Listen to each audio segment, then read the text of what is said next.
A very good evening to all the dignitaries on the dais, ladies and gentlemen, and my lovely, enthusiastic young minds present today. The energy in this hall is absolutely vibrant, and I'm Jilpa Sheth, co-chairperson of the Youth Wing Committee and your anchor for this evening. In the year 1517, Martin Luther નામના એક priest હતા અને Catholic ચર્ચની અમુક એક્ટિવિટીઝથી એ બહુ વ્યથિત રહેતા હતા. એમને અમુક વસ્તુઓ ગમતી નહીં હતી. એમણે શું કર્યું? એમણે પોતાની વ્યથા પોતાની પાસે નહીં રાખી. એના પ્રોબ્લેમ્સ, એમને જે કન્સર્ન્સ હતા એમણે 95 પોઈન્ટ્સનું થીસીસ કર્યું અને એક બહુ જ સ્ટ્રોંગ સ્ટેપ લીધું. ચર્ચના દરવાજાની ઉપર એ થીસીસને એમણે ચોંટાડી દીધું. હવે આપણને એમ થાય આમાં શું મોટી વાત છે, પણ હું જ્યારે 16th સેન્ચુરીની વાત કરું છું, વોટ હી ડીડ એ ત્યારની સૌથી નવી ટેકનોલોજી હતી પ્રિન્ટિંગ પ્રેસની, વિચ હી યુઝડ. અને એનાથી જે રિવોલ્યુશન આવ્યું, એ જે આખી ચળવળ મૂવમેન્ટ હતી તે આખી બદલાઈ ગઈ. તો 16મી સદીથી લઈને આજે આપણે 21મી સદીમાં જ્યારે વાત કરીએ છીએ તો આપણી પાસે એનાથી પણ વધારે સ્ટ્રોંગ અને પાવરફુલ ટૂલ છે, દેટ ઇઝ સોશિયલ મીડિયા. પણ આપણે એ ટૂલને જે તે સમયના પ્રમાણે કેવી રીતે અને ઇફેક્ટિવલી યુઝ કરી શકીએ કે જેનાથી આપણું ઇકોનોમિક ડેવલપમેન્ટ છે તે વધારે સારી રીતે થઈ શકે, તેના માટેના આજના પ્રોગ્રામમાં આપ સર્વેનું હાર્દિક સ્વાગત કરું છું અને કાર્યક્રમને ફોર્મલી આગળ વધારવા ઉપપ્રમુખ શ્રી નિખિલભાઈ મદ્રાસીને આમંત્રિત કરું છું. નિખિલભાઈ. થેન્ક યુ જિલ્પાબેન. સૌ યુવાન મિત્રોને મળીને ખૂબ ખૂબ આનંદ છે. સોશિયલ મીડિયા એટલે બધા જ આપણે જાણીએ છીએ તે પ્રમાણે ફેસબુક કોઈકને માટે ઇન્સ્ટાગ્રામ, તો કોઈકને માટે લિંક્ડઇન, તો કોઈકને માટે બીજું કંઈક. આ બીજું કંઈક તે તો આપણે આગળ ચર્ચા કરીશું. પરંતુ કેટલાક પ્રશ્નો મને પૂછવાનું મન થાય છે કે અહીં બેઠેલા કેટલાના ફેસબુક એકાઉન્ટ છે? જેઓ નથી તેમાંથી એક જણ જવાબ આપે તમારું ફેસબુક એકાઉન્ટ કેમ નથી? यस, मोटेगी बधाने समझाए तेरी रीते. आप इंस्टाग्राम यूज करते हैं इसलिए फेसबुक की जरूरत नहीं लगती है, ठीक है. लेकिन ये जितने लोग हैं वो सब फेसबुक इसलिए यूज करते हैं क्योंकि आज भी अगर किसी की ज्यादा डिमांडिंग पोजीशन में है या तो वो जिस ग्रुप के लिए आप अगर काम करना चाहते हो तो उसमें फेसबुक सबसे पहला है, ऐसा मेरा मानना है. ठीक है, ये आपका सोच हो सकता है, उसमें कोई मैं गलत भी आपको साबित नहीं करना चाहता हूँ, लेकिन सिर्फ मैं जानना चाहता था. अब उनके जवाब से ये पता चल रहा है हम सबको कि अनदर इज इंस्टाग्राम. तो इंस्टाग्राम कितने लोग यूज करते हैं? यानी इंस्टाग्राम सभी लोग यूज करते हैं. जो हमारे जैसे थोड़े बहुत, मैं भी यूज करता हूँ, कई 2-3 लोग होंगे जो इंस्टाग्राम यूज नहीं करते होंगे. હવે ઇન્સ્ટાગ્રામ જે લોકો યુઝ કરે છે તે લોકો મોટે ભાગે કઈ રીતે ઇન્સ્ટાગ્રામનો ઉપયોગ કરે છે? તેની કોઈ એક જણ જવાબ આપો. Young man, yes you, what are you doing on Instagram? What are you? I show myself put to the world and You put yourself to the world. yes. But Instagram પર શું શું મૂકો? એટલે મેટર, ફોટો, રીલ. માઇકમાં બોલો ભાઈ, આ Mike છે બાજુમાં. I post stories, reels, my photos, the photos which I take. જે મારા હોબીઝ છે, શોખ છે કે જે વસ્તુને દુનિયાને જોવાનો જે મારો વ્યૂ છે, હું ટ્રાય કરું કે એ વ્યૂને સારી રીતે હું બીજા લોકોને હું બતાવી શકું કે જેથી કરીને મારી ફોલોઈંગ કે ફેમ છે એ વધી શકે. ભાઈ ટેગિંગ કેટલા લોકો કરે છે ઇન્સ્ટાગ્રામ પર ને ફેસબુક પર? How many people are doing tagging? આટલા જ લોકો ટેગ કરે છે. કે તમે એવું ઈચ્છો છો કે તમે તમારી જાત પર સીમિત કરો, ટેગ નહીં કરવાના બીજાને? ટેગ કોણ કરે છે જરા ઊંચા કરો હાથ. મેડમ તમે ટેગ કરવાથી થતા ફાયદા? યુ બ્લેક કમ હા માઇક. ઇન્સ્ટાગ્રામ પર ટેગ કરીએ બીકોઝ અમે કોઈની સાથે કોઈ મેમરી અગર કરેલી હોય તો અમે એની સાથે એને ટેગ કરીએ, એને ઇન્સ્ટાગ્રામ પર એના અકાઉન્ટને ટેગ કરીએ. નહીં એટલે એક એકાઉન્ટ પર ટેગ કરવાથી વધુ વ્યુઅર્સ મળે? હા, અગર એનું અકાઉન્ટ પ્રાઇવેટ નહીં હોય તો વ્યૂઝ મળે. સો બાકીના બધાને આ વાતનો ખ્યાલ આવી ગયો? એટલે નહીં ઉપયોગ કરતા હોય તો ઉપયોગ કરવો એ પણ એની અંદરથી સાબિત થાય છે. Thank you. અને ટેગિંગ સિવાય બીજું શું કરતા હોઈએ છીએ આપણે? હા, કોલોબ્રેશન હા બોલો બોલો બોલો. Collaboration yes. એ સિવાય હેશટેગ કેટલા કરે છે? કેમ તો પછી બોલ્યા નહીં? Okay, and third tool, the main tool, અને એ 4 ટૂલમાંથી ત્રીજું ટૂલ, અને તે LinkedIn. How many of you are using the LinkedIn? આજે આપણે કદાચ એની પર વધારે ચર્ચા કરીશું. અને સૌથી છેલ્લું, વોટ્સઅપનો ઉપયોગ ધંધાના વિકાસ માટે કેટલા લોકો કરે છે? આટલા લોકો કરે. એમાંથી બિઝનેસ વોટ્સઅપ કેટલા જણ કરે છે?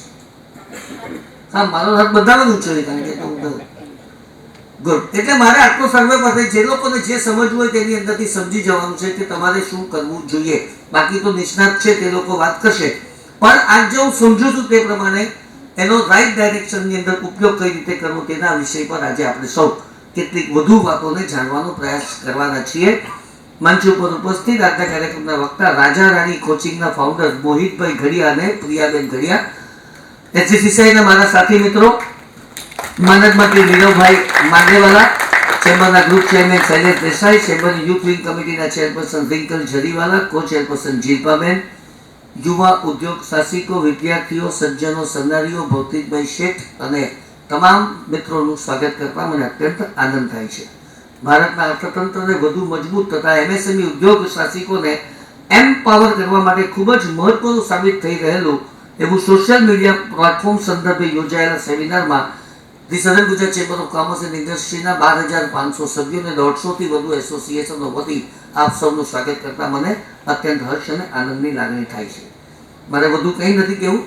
આ કાર્યક્રમ એટલા માટે જ છે કે જે ઓલરેડી ફાયદાકારક સાબિત થઈ ચૂક્યો છે સોશિયલ મીડિયાનો ઉપયોગ, અને તે વધુને વધુ આપ સૌને ફાયદાકારક થાય એ હેતુથી અમારી આ યુથ કમિટીનો લીધેલો નિર્ણય ખૂબ સ્તુત્ય છે એમ કહીને મારી વાતને અલ્પ વિરામ આપું છું. આપ સૌ આજના આ સેમિનારનો ભરચક ઉપયોગ કરશો આવનારા દિવસોની અંદર એવી આશા અને અપેક્ષા. ધન્યવાદ.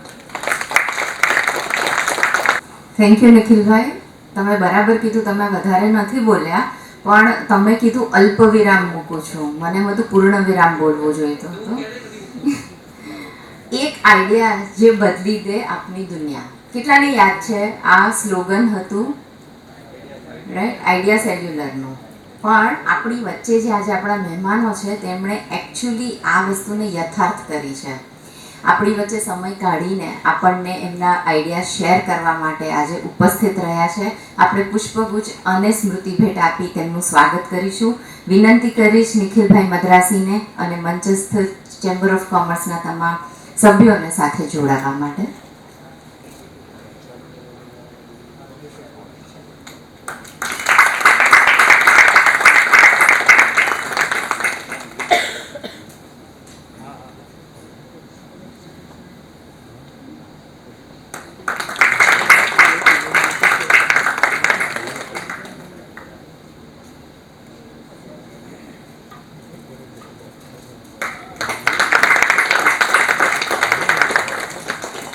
મારો અવાજ આવે છે બધાને? પણ તમારી તાળીઓનો અવાજ મારા સુધી નથી આવતો.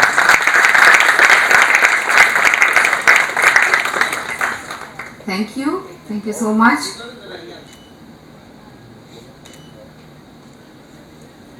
Thank you. અને હવે કાર્યક્રમને આગળ વધારીએ. આજના સેમિનારનું મહત્વ અને એ સેમિનાર આપણને આગળ કેવી રીતે કામ લાગી શકે, અથવા તો આ સેમિનાર શા માટે યોજવામાં આવ્યો છે તેની પૂર્વ ભૂમિકા આપવા માટે હું આમંત્રિત કરીશ ચેમ્બરના માનદ મંત્રી શ્રી નીરવભાઈ માંડેવાલાને. નીરવભાઈ.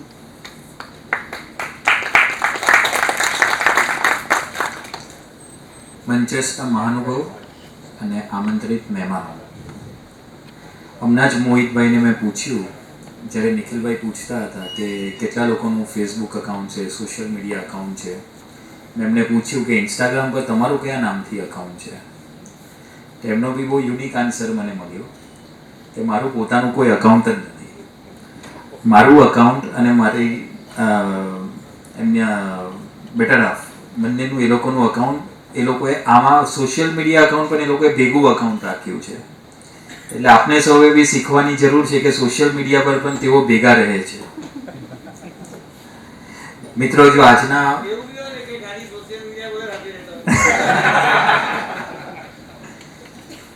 મિત્રો, આજે યુથ વિંગના અંતર્ગત આ વર્ષનો પહેલો પ્રોગ્રામ છે, એટલે પહેલાં આપણે યુથ વિંગને પણ ખૂબ ખૂબ શુભેચ્છા અને અભિનંદન પણ પાઠવીએ કે આવો ખૂબ યુનિક કાર્યક્રમ તેઓએ આ કર્યો છે.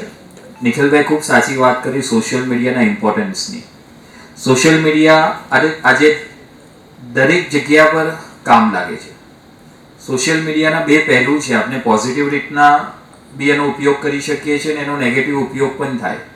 પણ પોઝિટિવ ઉપયોગને કારણે કેટલા લોકો ઝીરોથી હીરો પણ બન્યા છે. પોતાનો બિઝનેસ જેને એસ્ટાબ્લિશ કર્યો એ કંઈક અલગ ફલક પર પણ લઈ ચૂક્યા છે. અને સોશિયલ મીડિયાનો જ ઉપયોગ થકી આપને ખબર છે કે 2014થી સતત સોશિયલ મીડિયાનો ઉપયોગ પોલિટિકલ પ્લેટફોર્મ પર પણ કેવી પ્રકારે થયો છે અને કેટલા લોકો ગવર્મેન્ટ પણ એની અંદર બનાવી શક્યા છે. બહારના દેશોની અંદર પણ સોશિયલ મીડિયા ખૂબ મોટો રોલ પોલિટિકલ લેવલ પર પણ થાય છે અને એને જ કારણે કોઈ પણ જગ્યા પર ઇલેક્શન્સ હોય તો એમાં પણ સોશિયલ મીડિયાનો સૌથી મહત્વનો ભાર સોશિયલ મીડિયા પર મૂકવામાં આવે છે. Good evening everyone. It is my pleasure to welcome you all to today's seminar on social media, a tool for economic empowerment, organized by the Sajan Gujar Chamber of Commerce and Industries Youth Wing and Digital Marketing Committee. In our digital age, social media is a powerful tool for business growth, marketing and global outreach. Today, we all explore how to leverage these platforms effectively, creating engaging content and expand our reach. We are fortunate to have with us Shri Mohit Gadia and Miss Priya Gadia, founder of Rajarani Coaching, whose insights will guide us in unlocking social media's full potential for our businesses. Let's make the most of this session and discover new ways to drive economic empowerment through social media. Thank you and enjoy this seminar. Thank you નીરવભાઈ. સાચી વાત કરી કે આપણે જે potential છે social મીડિયાનો તે કદાચ આપણે પૂરેપૂરી રીતે એને એક્સપ્લોર નથી કરી શક્યા અને વી હોપ કે આજનો સેમિનાર આપણા બધા માટે બહુ ફ્રૂટફુલ રહે. Now it's time to introduce the heart and soul of our today's event, our speakers. I request our chairperson of the Youth Wing Committee, SGCCI, Dr. Rinkle Jariwala, to introduce our speakers. Rinkle. આપણામાંથી ઘણા બધા આજે social media એટલે વાપરતા હોઈએ છે. એક તો લાઇક્સ માટે, વ્યુવરશિપ માટે, પોતાનું માર્કેટિંગ કરવા માટે. પણ એક માણસ એવા આવ્યા, એક કપલ એવું આવ્યું કે પહેલાં તો એ લોકોએ શક્તિ બંધન કર્યું. એટલે હસબન્ડ એન્ડ વાઈફ બંને મળીને એક જ પાથ પર આગળ વધ્યા. એ આઈડિયાને એ લોકોએ ગ્લોબલી ઇન્ટ્રોડ્યુસ કર્યો. એટલે જ્યારે એક આઈડિયા તમારી પાસે આવે છે ને એ આઈડિયાને તમે જ્યારે ગ્લોબલી એક બ્રાન્ડ બનાવો, એક ગ્લોબલી ઇન્ટ્રોડ્યુસ કરો, એના માટે એમણે જે સોશિયલ મીડિયાનું ટૂલ વાપર્યું, દેટ વોઝ ઇન્સ્ટાગ્રામ, યુટ્યુબ. અને એ જે આપણા પોઝિટિવ હથિયાર આપણે કહી શકીએ એ બની શકે છે.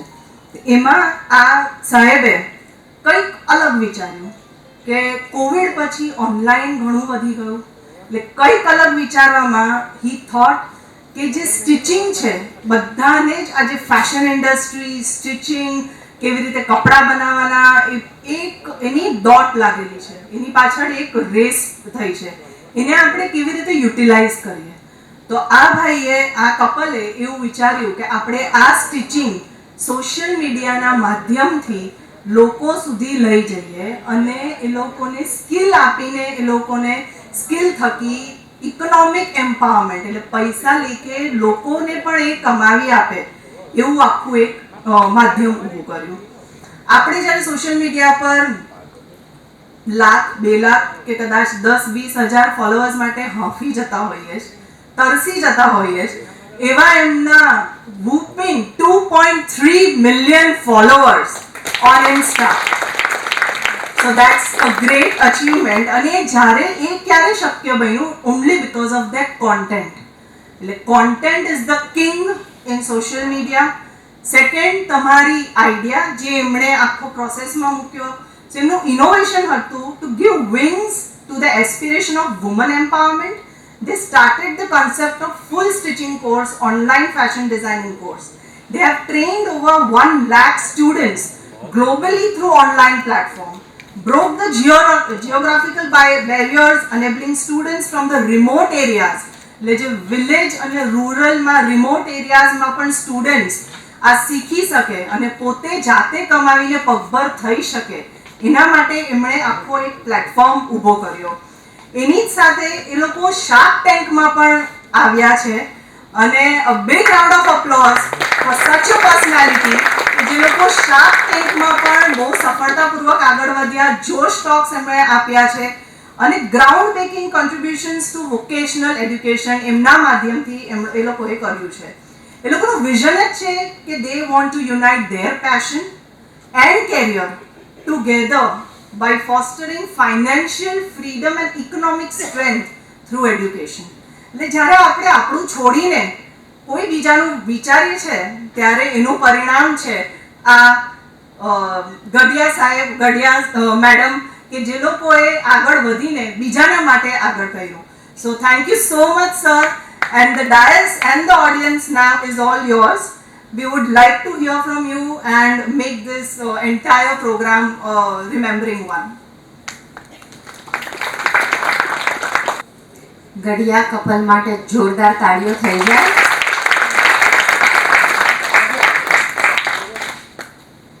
મોહિતભાઈ અને Priyaben, floor is yours now and feel free to interact, guide us, share your ideas and tips with our audience. Thank you so much for being with us today.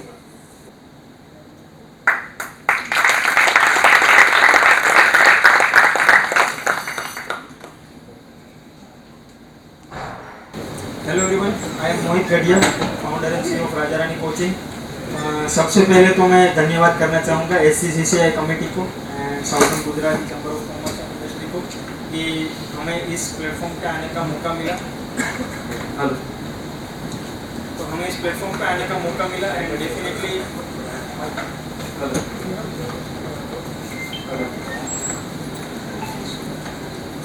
Hello, तो मैं धन्यवाद करता हूँ SCCCI का कि हमें मौका दिया, वाइस प्रेसिडेंट सबका, कि हमें यहाँ तक आप इस प्लेटफॉर्म के काबिल समझते हो. आज हम डिस्कशन करने वाले हैं सोशल मीडिया के बारे में. तो उसकी ब्रीफ जर्नी पहले हमारी राजा रानी कोचिंग की शुरुआत कैसे हुई वो सब कुछ प्रिया मैम आपको बताएंगे एंड उसके बाद सोशल मीडिया के ऊपर हम आगे बात करेंगे.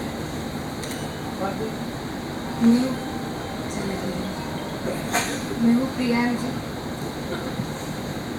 प्रिया M ji, founder of Raja Rani coaching. सबसे पहले मैं थैंक यू कहना चाहूँगी SGCCI टीम को, जिन्होंने हमें आज तक हमने जो भी सीखा है उनको हम आप लोगों तक शेयर करें ऐसा मौका दिया. तो thank you so much.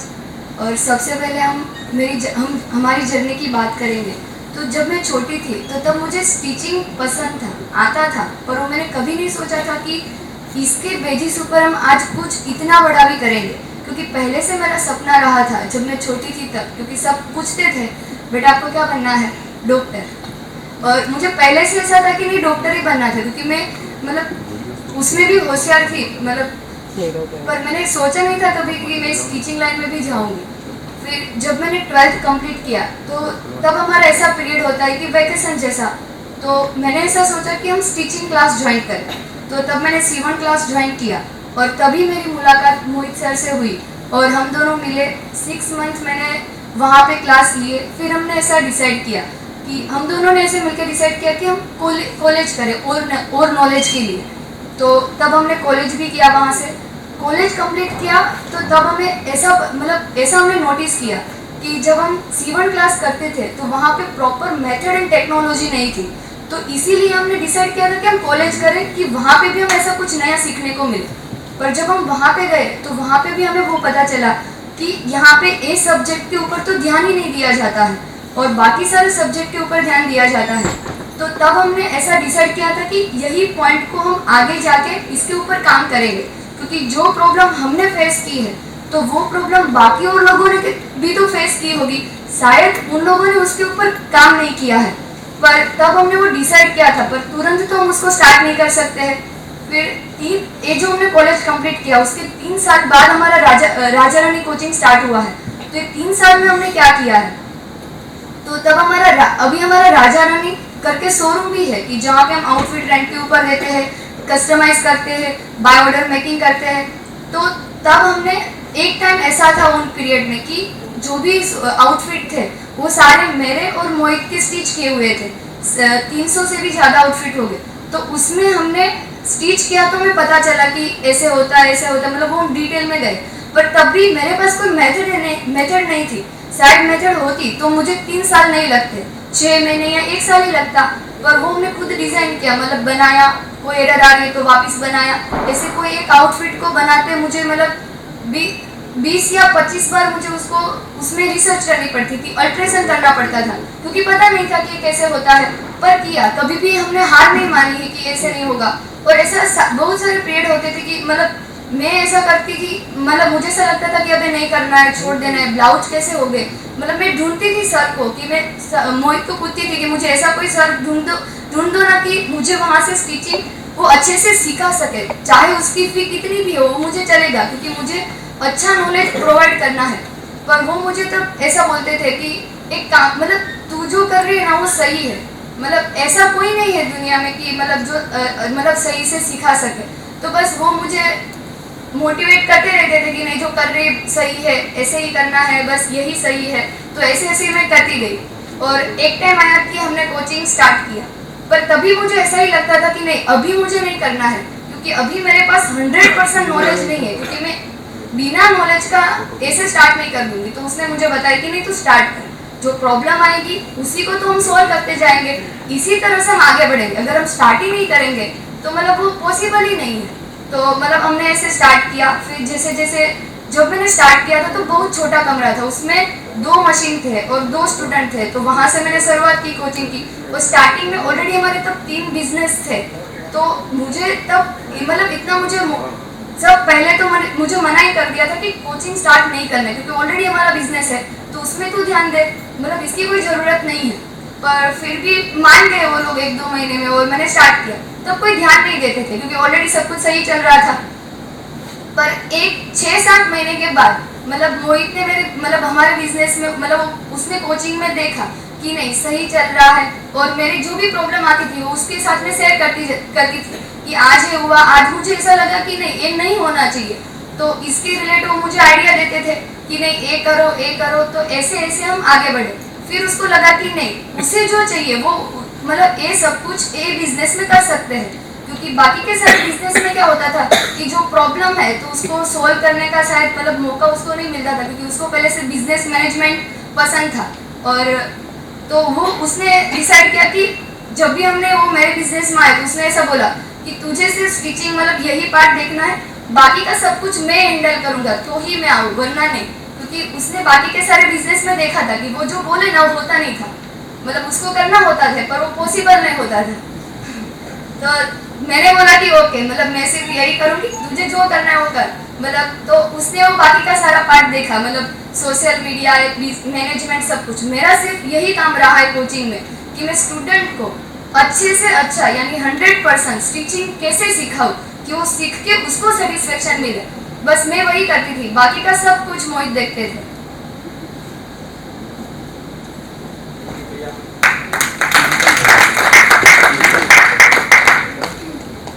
Thank you. अभी हम आगे सोशल मीडिया के ऊपर बात करते हैं। देखो हमारा बिजनेस भी ऑनलाइन किस तरीके से गया है वो मैं ब्रीफ आपको करता हूँ, उसके बाद हम इस टॉपिक के ऊपर चर्चा स्टार्ट करते हैं। एक बार क्या हुआ कि प्रिया मैम जब कोचिंग हमने शुरुआत की तो हमने ये देखा था कि फैशन डिजाइनिंग कॉलेजेस जहाँ पे गारमेंट कंस्ट्रक्शन के ऊपर प्रॉपर ध्यान नहीं दिया जा रहा है, एंड छोटे छोटे टेलरिंग इंस्टीट्यूट जहाँ पे प्रॉपर मेथड्स एंड टेक्नोलॉजी नहीं है। तो इसको सोच के हमने ये सोच तो लिया था कि हमें कोई ऐसा बिजनेस स्टार्ट करना है जहाँ पे सिलाई का, फैशन का प्रॉपर एजुकेशन मिले, लेकिन कैसे करना है, क्या करना है वो हमें पता नहीं था। तो हम शोरूम में जुड़ गए थे। हमने वहाँ पे 3 साल आप ये समझ लीजिए इंटर्नशिप की। 3 साल तक जितने भी आउटफिट शोरूम के थे वो सब हम दोनों ही बनाते थे। रेंट पे हम आउटफिट देते हैं, बाई सेलिंग से, बाई मेकिंग से। सूरत में हमारा एक शोरूम है, बाकी अहमदाबाद में 2, एक जयपुर में, एक राजकोट में। तो रेंटल हम आउटफिट प्रोवाइड करते हैं। तो सूरत वाले शोरूम पे हमारे इंटर्नशिप वाले स्टूडेंट्स की बहुत डिमांड रहती थी कि आप हम इंटर्नशिप पे रखो और हमें सेल्स सिखाओ या फिर हमें ये सिखाओ कि सिलाई काम कैसे होता है, ताकि हम अपना खुद का टेलर या ब्यूटिक स्टार्ट कर सकें। तो वहाँ से हमें ये इंस्पिरेशन मिली कि हमें कुछ ऐसा स्टार्ट करना है राजा रानी कोचिंग करके, और जहाँ पे हम ये सिलाई काम सिखाएंगे। ऑनलाइन जाने की जर्नी ये है कि 7-8 महीने बाद जब पहली बार प्रिया मैम ने मुझे बोला कि एक स्टूडेंट है जो अहमदाबाद से है और वो चाहता है कि वो हमसे ही सीखे और वो यहाँ पे आ नहीं सकता है, तो तब से फिर हमने ये सोचा कि इसको कैसे कंसिडर करेंगे। फिर व्हाट्सअप वीडियो कॉल पे हमने उसको सिखाया, फिर 1, 2, 3 करके ऐसे 10 स्टूडेंट हो गए। तो व्हाट्सअप पे वीडियो कॉल पे इससे ज़्यादा पॉसिबल था नहीं, तो धीरे धीरे हमने जूम को इंटीग्रेट किया। उसके बाद हमने हमारी खुद की एप्लीकेशन भी डेवलप की, एंड आज की डेट में हमने पिछले 3 सालों में 1 लाख से भी ज़्यादा स्टूडेंट्स को सिलाई का काम सिखाया है। इसमें से 90% स्टूडेंट्स इंडियन है, 10% आउट ऑफ इंडिया के स्टूडेंट्स हैं, ऑस्ट्रेलिया, यूके, कनाडा, यूएसए, वहाँ से सब है इंडियन ही, लेकिन जो वहाँ पे सेट हो चुके हैं तो उनको भी ये सब कुछ सीखना है, तो वो हमारी ऑडियंस है। एंड लास्ट जो हमारा फुल कोर्स कंप्लीट हुआ 6 महीने का कोर्स था, उसमें 1200 से भी ज़्यादा एनरोलमेंट थे। नेक्स्ट हम लेकर आ रहे हैं सितंबर से फैशन डिजाइनिंग फुल कोर्स, जिसमें हमारा टारगेट है कि 5000 से भी ज़्यादा बच्चे इसमें जुड़े और हम सबको इस सब्जेक्ट के ऊपर डिटेल में नॉलेज दें। आज तक सिर्फ हम सिलाई काम ही सिखाते थे, लेकिन नेक्स्ट हम सिखाने वाले हैं गारमेंट कंस्ट्रक्शन तो सिखाने वाले, उसके अलावा drawing and sketch demonstration, textile fundamentals, उसके बाद embroidery and social media, business management, ये सब कुछ हम सिखाने वाले हैं इन ब्रीफ। क्योंकि देखो फैशन डिजाइनिंग कॉलेज में मैंने तो फैशन डिजाइनिंग किया है, तो मुझे ये पता है कि वहाँ पे सब्जेक्ट जो है वो आपको एज अ बिजनेस अगर आप कुछ भी डेवलप करोगे तो वहाँ पे काम में नहीं आएंगे। 2-3 सब्जेक्ट है जो आपको काम में आएंगे, बाकी सारे सब्जेक्ट आपको प्रैक्टिकली काम में नहीं आएंगे। तो हमें ऐसा करिकुलम डेवलप करना था कि जो कोई भी अगर अपना एक ब्यूटिक ओपन करना चाहता हो, अपना एक टेलर ओपन करना चाहता हो, एक बड़ा बिजनेस करना चाहता हो, तो उसको सब कुछ ही यहाँ पे मिले। एम्ब्रॉयडरी का नॉलेज भी मिले, उसको टेक्सटाइल का नॉलेज भी मिले, उसको अपने कारीगरों को हैंडल कैसे करना है, सिलाई काम कैसे करवाना है, करना खुद नहीं है, उसको करवाना है, तो उसके लिए उसको चाहिए बिजनेस मैनेजमेंट का नॉलेज, तो वो भी हम देने वाले हैं। एंड सोशल मीडिया कैसे ग्रो करना है उसका भी नॉलेज देने वाले हैं। इसके अलावा अगर किसी स्टूडेंट्स को ऐसा है कि फैशन डिजाइनिंग तो ठीक है, इसके अलावा बहुत सारे सब्जेक्ट ऐसे हैं, वोकेशनल ट्रेनिंग के वर्कशॉप्स जैसे कि mehndi, makeup, nail art, resin art, तो ये सब कुछ भी इस कोर्स में इंक्लूड है। तो ऐसा एक कोर्स हम लेके आने वाले हैं। आज तक राजा रानी कोचिंग सिर्फ एक ही फैकल्टी से चलता था, प्रिया मैम से। अभी इन सब सब्जेक्ट के ऊपर अलग अलग फैकल्टीज भी आएंगी और इन सब सब्जेक्ट को हम सिखाने भी वाले हैं। सोशल मीडिया के ऊपर हम बात करते हैं तो देखो सबसे पहले मुझे एक क्वेश्चन पूछना है आप सबसे कि सोशल मीडिया को आप किस तरीके से देखते हो, एज अ बिजनेस और as a influence, as a influencer देखते हो या एज अ बिजनेस देखते हो? कितने लोग ऐसे हैं जो सोशल मीडिया से बिजनेस जनरेट कर रहे हैं? आप कुछ बताइए कि आप किस तरीके से सोशल मीडिया से बिजनेस जनरेट कर रहे हैं और कौन से प्लेटफॉर्म से? सोशल मीडिया में अभी लिंकिंग व्हाट्सअप बिजनेस यूज़ कर रहा हूँ। व्हाट्सअप बिजनेस में मेरा डिजिटल पूरा एयर कंप्रेसर का जो बिजनेस है उसका शोकेस किया हुआ है, तो वहाँ से भी कोई मतलब मेरी प्रोफाइल पे जाता है तो कोई प्रोडक्ट दिखता है तो वहाँ से मेरे को इंक्वायरी जनरेट होती है। लिंक्डइन में भी पोस्ट करता रहता हूँ रेगुलरली। तो वहाँ पे भी पर्पज आपका यही होगा कि वहाँ से कोई लिंक पे क्लिक करके आपके प्रोडक्ट तक पहुँचे? यस। तो देखो इसी तरीके से सोशल मीडिया का हम यूज़ कर सकते हैं एज अ बिजनेस।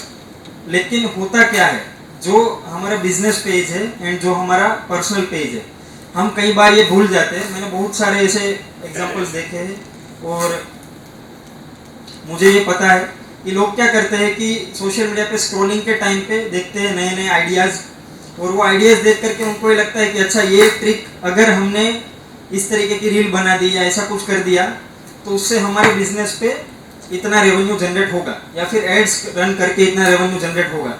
लेकिन मैं ये बोलूँगा कि बिजनेस पेज एंड आपका पर्सनल पेज दोनों अलग अलग चीज़ें हैं, दोनों को अलग अलग रखने में ही भलाई है। कई बार क्या होता है कि बिजनेस पेज में हम ऐसा कंटेंट डाल देते हैं, फनी कंटेंट या कुछ भी, कि लोगों को आपकी विजन, मिशन एंड वैल्यू की अवेयरनेस चली जाती है।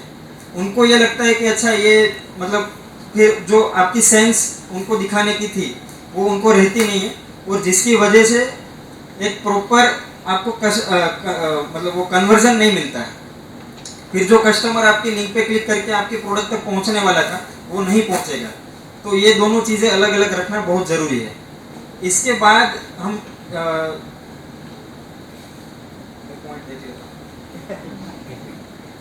देखो, एक चीज़ है ऑडियंस। ऑडियंस किस तरीके की होनी चाहिए वो हमें सबसे पहले डिफाइन करना चाहिए कि अगर आपका सोशल मीडिया है तो आपको आपकी ऑडियंस किस तरीके की होनी चाहिए। मान लो मेरा बिजनेस है, मैं अपने बिजनेस का एग्जांपल देता हूँ कि अगर हमारा बिजनेस है कोचिंग का और हम सिखा रहे हैं सिलाई का काम, तो मेरी टारगेटेड ऑडियंस है beauty owners, tailoring owners, 12th के बाद वाले बच्चे एंड वो महिलाएं जो घर से सिलाई काम कर रही है। तो इन लोगों को मैं किस तरीके से टारगेट करूँ, इस तरीके का मेरा कंटेंट होगा तो सोशल मीडिया मेरा ग्रो करेगा एंड उस पर उसी तरीके के लोग आएंगे, मुझे फॉलो करेंगे जो मेरे काम के हैं। जो मैंने बोला कि फ़नी कंटेंट वगैरह करने की वजह से क्या होता है कि ऐसी ऑडियंस आ जाती है जो सिर्फ आपके व्यूअर्स है, जो काम के नहीं है। तो फॉलोवर तो बढ़ेंगे, फॉलोवर बढ़ाने का अगर गोल है तो वो तो कंप्लीट आपका हो जाएगा, लेकिन बिजनेस में कन्वर्जन नहीं बढ़ेगा, ये होगा नहीं। तो सोशल मीडिया का एज ए टूल अगर आप बिजनेस के तरीके से करना चाहते हो तो आपको कंटेंट के ऊपर ध्यान देना पड़ेगा।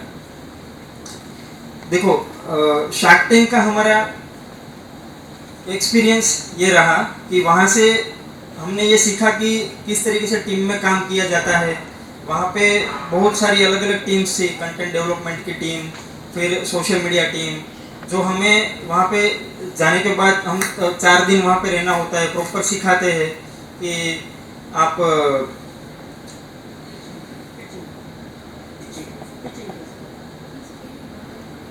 हाँ, कि आपको शुरुआत का पीच किस तरीके से करनी है, आगे किस तरीके से बोलना है, हाँ वो प्रेजेंटेशन किस तरीके से करना है, वो सब कुछ वहाँ से हमने सीखा एंड वो हमने हमारे बिजनेस में इम्प्लीमेंट किया था। अनुपम मित्तल जी के साथ एक्चुअली ऑन स्टेज तो हमारी डील नहीं हुई थी, लेकिन बाद में अनुपम मित्तल जी के साथ 1-2 मीटिंग्स मेरी हुई थी। तो वहाँ पे उन्होंने भी ये बोला था कि आपका जो इंस्टाग्राम पेज है वहाँ पे जो कंटेंट दिखता है वो इतना ऑर्गेनिक है और इस तरीके से दिखता है कि हमें ऐड करने की ज़रूरत नहीं पड़ती है, ठीक है। तो उस टाइम पे मेरे 7 लाख फॉलोवर थे एंड करंट हमारे 2.4 मिलियन कंप्लीट हो चुके हैं। हमारा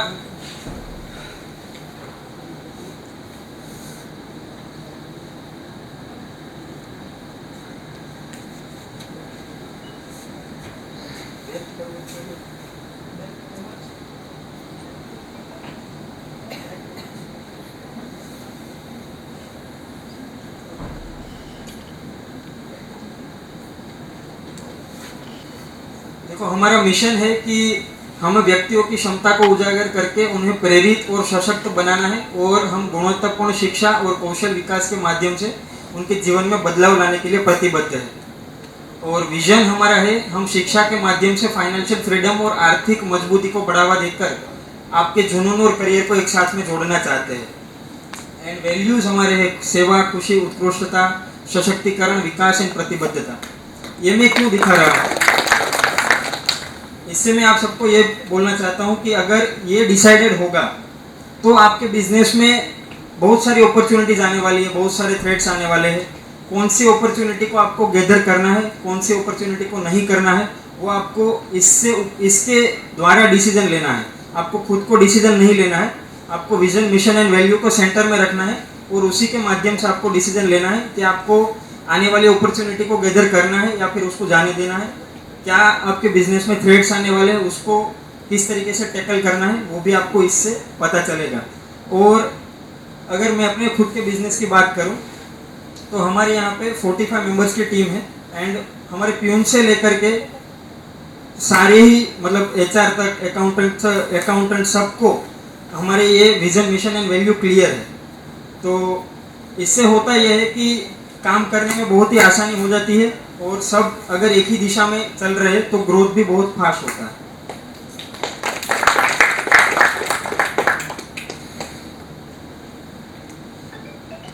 देखो, एक अपॉर्चुनिटी का मैं आपको एग्जांपल देता हूँ कि आप मुझे बताओ कि क्या मुझे ऐसा करना चाहिए या नहीं करना चाहिए।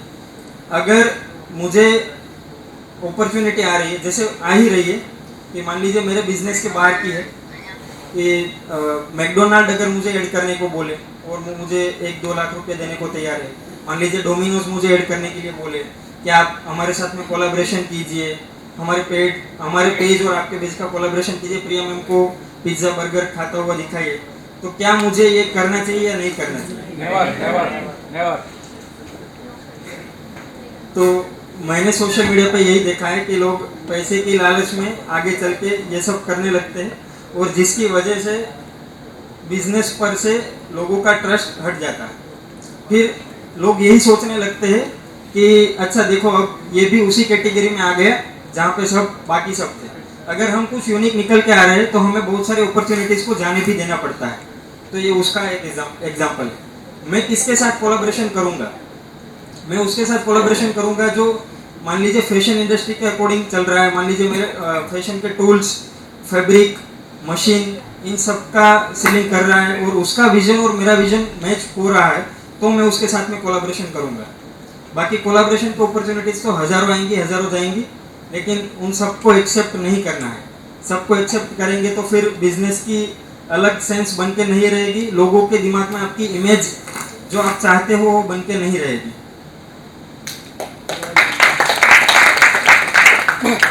एक चीज़ जो मैंने मेरे बिजनेस कोचिज से सीखी है वो ये है कि बिजनेस में हमेशा कस्टमर के सेटिस्फेक्शन के ऊपर ध्यान देना है, मनी के ऊपर ध्यान नहीं देना है।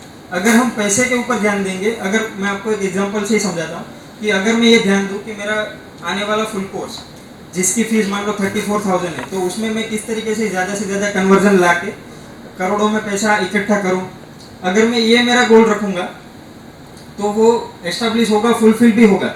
उसके लिए मेरे पास बहुत सारे आइडियाज़ भी है कि मैं चाहूँ तो 50 करोड़ 100 करोड़ का टर्नओवर कर सकता हूँ, लेकिन वो करके कस्टमर का फ़ायदा नहीं है तो वो नहीं करना है। एग्जाम्पल के तौर पर मैं समझाता हूँ आपको कि हमारे स्टेप्स में फाइनल है कि सबसे पहला कोर्स जो है वो 99 का है, उसके बाद कोई वर्कशॉप है, उसके बाद है क्लासेस है, उसके बाद है फुल कोर्स। अगर किसी स्टूडेंट को पर्टिकुलर पैटर्न ही सीखनी है, मान लो किसी को ब्लाउज ही सीखना है, तो फिर मैं उसको फुल कोर्स के लिए प्रेशर नहीं करूँगा। अगर मान लो किसी को ब्लाउज में भी पर्टिकुलर पैटर्न सीखनी है कि मान लो उसको सब्यसाची पैटर्न का ब्लाउज ही सीखना है, तो वो वर्कशॉप है, उसकी प्राइसिंग इनिशियल है 99 से लेकर 499 तक, तो उसको वही करके सेटिस्फेक्शन मिल रहा है तो वो आगे अपने आप आएगा। मैं सच बोलूँ तो मैंने कभी इस बात पे बिलीव नहीं किया कि सोशल मीडिया का यूज़ करके एड्स रन करके हम कस्टमर को बार बार वो एड दिखाए 10 बार 15 बार और उससे वो इन्फ्लुएंस हो जाए और फिर हमारा कोर्स परचेस कर ले और फिर उसको सेटिस्फेक्शन ही ना हो। मैंने मतलब आप सबको ये लगा होगा कि कई बार एक्सपीरियंस भी आपने किया होगा कि इस तरीके से हम मतलब किसी भी चीज़ से इन्फ्लुएंस हो जाते हैं। गाड़ी हो गई, फिर आप मोबाइल देख लो, इन सब चीज़ों पे यही होता है। एप्पल का मोबाइल के आधे से ज़्यादा फीचर हमारे इंडियन लोगों को काम के ही नहीं है, फिर भी हम उसको परचेस करते हैं और फिर उसमें व्हाट्सअप भी अच्छे से नहीं चलता है, उसका डेटा गैलरी में सेव भी नहीं होता है। तो हमें ये देखना चाहिए कि क्या चीज़ हमारे काम की है, क्या नहीं काम की है। तो इन्फ्लुएंस होकर अगर हम किसी भी चीज़ को परचेस कर लेंगे तो फिर वहाँ से जो हमारे हाथ में आती है वो है निराशा। ये एक सडन बात है।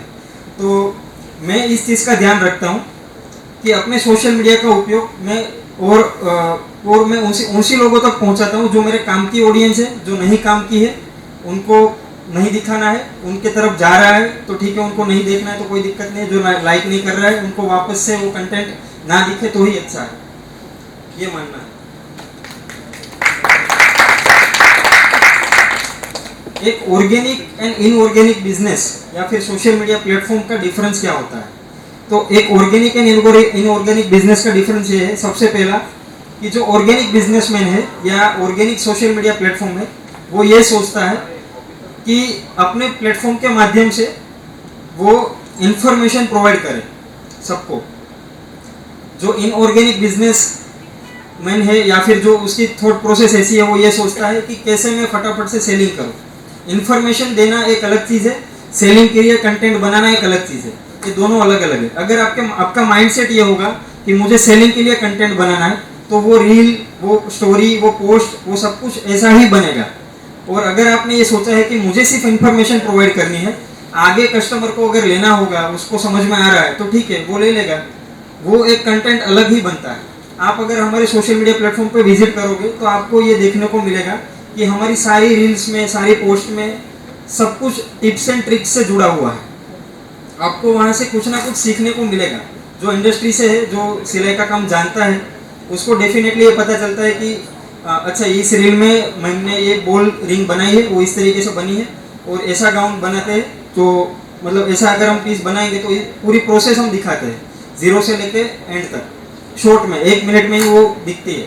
तो जिससे कस्टमर को ये होता है कि अच्छा इसके पेज को मैं बार बार विजिट करूं, और फिर वो फॉलो करके जाते हैं। सबके फॉलोअर्स अलग है एंड प्रोफेशनल डैशबोर्ड अलग है। प्रोफेशनल डैशबोर्ड में मेरे टोटल व्यूअर अगर आप मुझसे पूछोगे तो 7 करोड़ से भी ज़्यादा है मंथली, एंड फॉलोअर तो 24 लाख है। तो ऑडियंस वही फॉलो करके जाती है जिसको काम का हो समझ में आए। मैं ये समझता हूँ कि 7 करोड़ में से अगर 24 लाख लोग फॉलो करके जा रहे हैं तो वही मेरी ऑडियंस है। उसी को मुझे आगे अगर मेरे कोई भी कोर्स है, ऑनलाइन लाइव क्लास है या रिकॉर्डेड क्लास है, मेरी टूल किट है, तो वो सब उन्हीं के लिए ही काम का है, बाकी लोगों के लिए काम का नहीं है। दूसरा जो ऑर्गेनिक बिजनेस का एंड इनऑर्गेनिक बिजनेस का डिफरेंस है वो ये है empower and own power. Empower यानी कि ऑर्गेनिक बिजनेस में ये सोचता है कि हम किस तरीके से लोगों को एम्पावर करें। देखो, सबका बिजनेस का पर्पस अलग अलग होता है। मैं अपने बिजनेस की बात कर रहा हूँ कि हमारे बिजनेस का पर्पस ये है कि हम लोगों को एम्पावर कैसे करें। किसी और का कुछ और होगा, किसी और का कुछ और होगा। लेकिन जो इनऑर्गेनिक बिजनेसमैन होगा वो ये सोचेगा कि वो ज़्यादा से ज़्यादा खुद पावर में कैसे आए, अपने सोशल मीडिया प्लेटफॉर्म का यूज़ करके या फिर अपने बिजनेस का यूज़ करके। तो ये एक डिफरेंस है। उसके बाद ऑर्गेनिक एंड इनऑर्गेनिक बिजनेस का डिफरेंस ये है कि ऑर्गेनिक बिजनेसमैन हमेशा अपने कंटेंट को खुद बनाता है, ऑन कंटेंट, अपना कंटेंट खुद बनाता है एंड उसको प्रमोट करता है। बाकी लोग ये करते हैं कि दूसरों के कंटेंट को कॉपी करते हैं, दूसरों की रील्स को उससे इंस्पिरेशन लेना सही है, लेकिन उसको सीधा ही कॉपी कर देना वो गलत है। एंड लास्ट है जो सबसे बड़ा है मेरे हिसाब से, ऑर्गेनिक बिजनेसमैन ये सोचता है कि वो कस्टमर का ट्रस्ट कैसे जीते, एंड इनऑर्गेनिक बिजनेसमैन ये सोचता है कि वो ज़्यादा से ज़्यादा पैसा कैसे कस्टमर से खींचे। ये डिफरेंस है। अगर इन सब चीज़ों पे ध्यान दिया जाए तो मेरे हिसाब से आपके सोशल मीडिया को ग्रो करने में इनिशियल स्टेज पे टाइम लगेगा, ये डेफिनेटली है। लेकिन जैसे जैसे आपका सोशल मीडिया ग्रो होगा तो वहाँ पे आपको उसी तरीके के लोग मिलेंगे जो आपके काम के हैं। मैं ये कभी नहीं मानता हूँ कि फॉलोअर बढ़ाना या फिर आपके फॉलोअर ज़्यादा होना वो आपकी इमेज को अच्छा करता है, ऐसा बिल्कुल नहीं है। आपके काम की ऑडियंस अगर आपके पास में है तो आपका बिजनेस अच्छा चलेगा, तो आपके मन को शांति मिलेगी। ज़्यादा फॉलोअर होने से आप अच्छी लाइफ नहीं जी पाओगे। ये ज़रूरी नहीं है कि आपके फॉलोअर मिलियन में होने ही चाहिए। ज़रूरी ये है कि जितने लोग आपको फॉलो कर रहे हैं वो आपके काम के हो, वो आपके कंटेंट को कंज्यूम करें, वो कुछ सीखे। अगर आपको वो कहीं पे मिल रहा है तो वो आपको ये बोले कि आपका ये रील देख के मुझे ये सीखने को मिला। इससे जो एक खुशी मिलती है वो बाकी जगह पे नहीं है।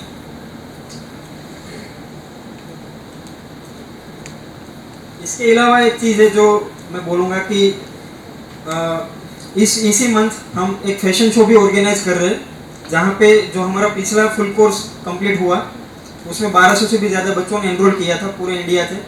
तो वो लोग सूरत में आ रहे हैं एंड यहाँ पे वो अपना गारमेंट प्रेजेंट करेंगे। 1200 बच्चों में से पहले राउंड में हमने 50 बच्चों को सिलेक्ट किया था, उसमें से 30 लोगों को, उसमें से 15 स्टूडेंट है वो अपने गारमेंट को यहाँ पे प्रेजेंट करने वाले हैं फैशन शो के स्टेज पर, और उनको हम पूरा गाइड कर रहे हैं। वो सारे ही अलग अलग स्टेट से, और ये पूरा फैशन शो सूरत में ही होने वाला है। पूरे इंडिया से ऑडियंस आने वाली है सूरत में। तो नेक्स्ट ये जो फैशन डिजाइनिंग फुल कोर्स है वो जब कंप्लीट होगा तो तब हम अलग अलग फैकल्टीज जो मैं बोल रहा हूँ उन सबको साथ में लेकर, उन सारे स्टूडेंट्स को साथ में लेकर वापस से फैशन शो करेंगे। और ट्राई ये करेंगे कि एम्ब्रॉयडरी का सब्जेक्ट है तो एम्ब्रॉयडरी उसके आउटफिट में दिखे, टेक्सटाइल है तो उसको कौन सा फैब्रिक सिलेक्ट करना है वो वहाँ से समझ में आए, गारमेंट कंस्ट्रक्शन से वो समझ में आए, अपने खुद के सोशल मीडिया को ग्रो कर पाए एंड बिजनेस को अच्छे से चला पाए।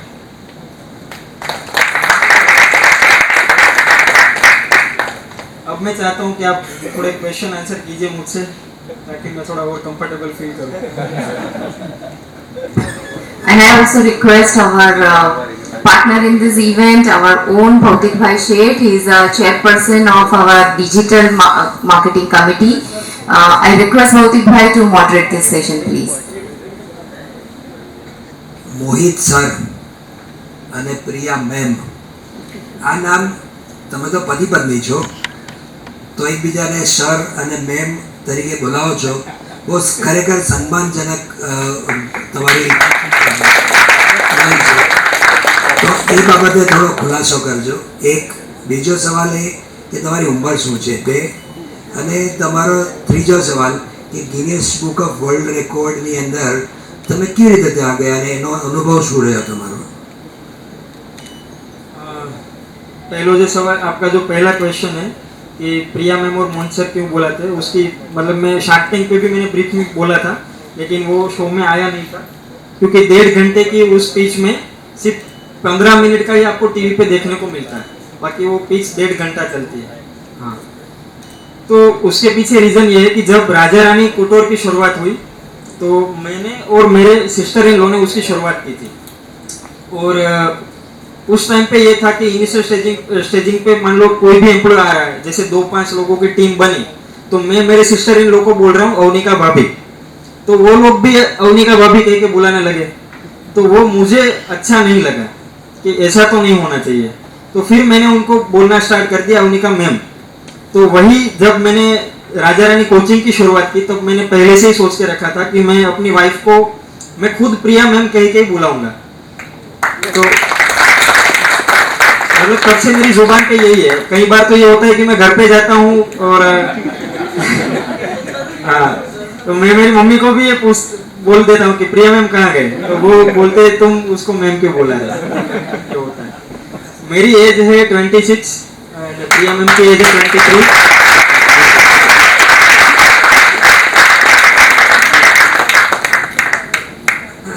एंड आपका थर्ड क्वेश्चन था Guinness book of world record. Actually हमें Guinness book of world record नहीं मिला है, वो इंडिया बुक ऑफ रिकॉर्ड है। Guinness book of world record के लिए हमने ऑलरेडी अप्लाई कर दिया है, एंड डेफिनेटली मैं चाहूँगा कि इस दिवाली के पहले वो उसका अटेम्प्ट है तो वो हमें मिले।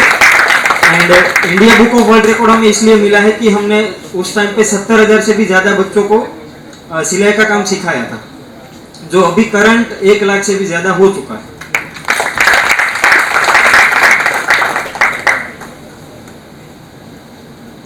ऑडियंस માંથી કોઈ સવાલ કરો। आप लोगों के पास 2-3 ऑप्शन है क्वेश्चन पूछने के।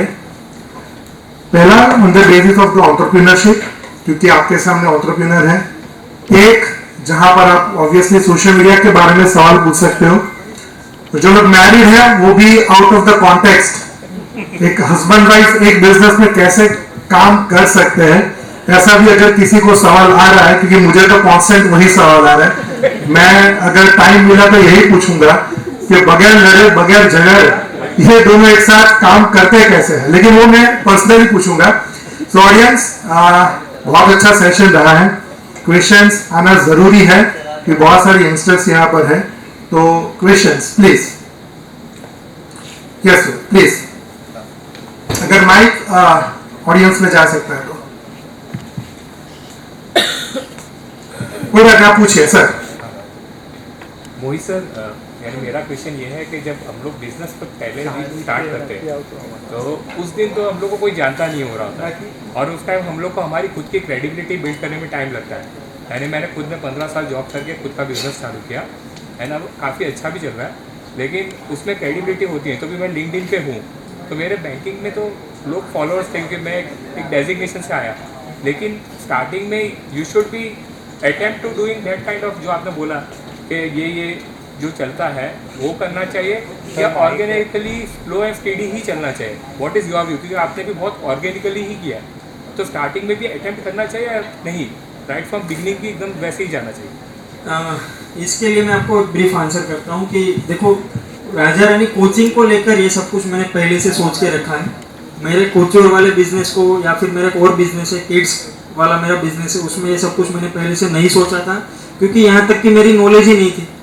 फिर मुझे ऐसे लोग मिले, ऐसे मुझे कोच मिले जिन्होंने मुझे इस तरीके से गाइड किया कि एक बिजनेस का विजन, मिशन एंड वैल्यू होना चाहिए और उसी पे स्टिक रहना भी चाहिए।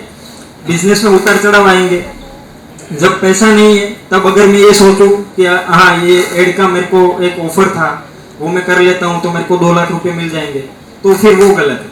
तो उस पर स्टडी रहना, उस पर स्टिक रहना कि आपका विजन, मिशन एंड वैल्यू जो है उसी पे स्टिक रहना, वो आपको लॉन्ग टर्म फायदा करता है।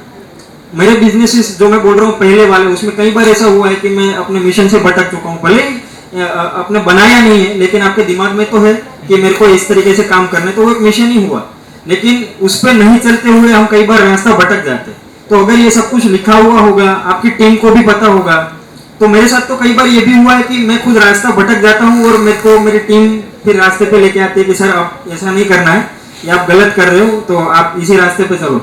जो मैं आपको एक अच्छा एग्जांपल देता हूँ कि अभी करंट मेरी जयपुर के एक बड़े सोशल मीडिया एजेंसी से मीटिंग हुई, जहाँ से मुझे ये सीखने को मिला कि अगर मैं मेरे कोर्सेज को कॉम्बो में कर दूं तो मैं इसी साल जो मेरे पिछले साल का रेवेन्यू था 7 करोड़, इसी साल में 50-60 करोड़ कर सकता हूँ आराम से। तो मैंने पहले तो मैं डाइवर्ट हो गया, मैंने सोच भी लिया कि अच्छा ये चोक करना ही करना है। फिर मेरे कोचेज से बात हुई, मेरी टीम ने 2-3 लोगों ने इसके ऊपर क्वेश्चन उठाए कि सर आप ये कर रहे हो, लेकिन आप ये समझो कि कस्टमर को ये काम का नहीं है।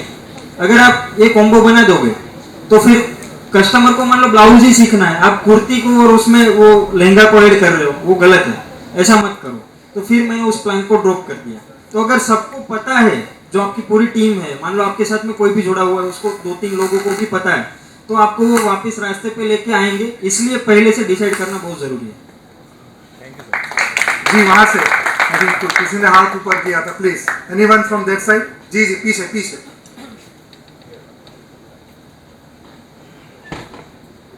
आपसे ये पूछना है कि पहले तो आपका मुझे आप ये बताइए कि आपका बेसिक, दोनों का आपका बेसिक क्वालिफिकेशन क्या है और आपका फैमिली बिजनेस क्या है, दोनों का मुझे जानना है। मेमोरी बिजनेस में समझा नहीं क्या? Family business, sorry family business. आप रिपीट कीजिए एक बार। व्हाट इज योर, आपका फैमिली बिजनेस क्या है और आपका क्वालिफिकेशन क्या है? आपने उसमें मेरे को क्वालिफिकेशन ही जानना था, वो मैं भूल गया। क्वालिफिकेशन मैंने 12th के बाद बीकॉम किया है और बीकॉम मैंने कंप्लीट नहीं किया है, 6th सेमेस्टर से मैंने उसको छोड़ दिया है। उसके बाद मैंने फैशन डिजाइनिंग किया है, वो 1 साल का कोर्स किया है, वो भी मैंने कंप्लीट नहीं किया है। मेरा जो भी एक्सपीरियंस है वो मेरा प्रैक्टिकल है, मैंने मेरे खुद के ब्यूटिक से सीखा है सब कुछ। 6 साल का मेरा वो एक्सपीरियंस है। बाकी मैंने 6-7 अलग अलग जॉब किए हैं, एयरटेल में, ब्लड बैंक में, फिर होजेरिन नोवेल्टी वाली शॉप में। तो वहाँ से मेरा ये एक्सपीरियंस डेवलप हुआ है कि काम किस तरीके से करना चाहिए। प्रिया मैम का 12th के बाद उन्होंने डायरेक्ट ही फैशन डिजाइनिंग किया है, वो भी मेरे साथ में 1 साल का कोर्स किया है और उन्होंने भी कंप्लीट नहीं किया है। और हाँ सही समझ में आ गई, लेकिन ऐसे अभी देखो अभी यहाँ पे अभी क्या हो रहा है कि सब लोग MBA करते हैं, MBA मार्केटिंग करते हैं, MBA सेल्स करते हैं और कई लोग तो अब्रॉड जाके भी कोर्स करते हैं। लेकिन जो ये आपके अंदर एक अंदर से जो स्पिरिट है, अब तो एक गॉड ऑफ गिफ्ट मिला है, तो एक आप लाइव MBA हो हमारे सामने। मेरा हमेशा से ये मानना रहा है कि सही लोगों के साथ जुड़ने से आपको सही रास्ता मिलेगा।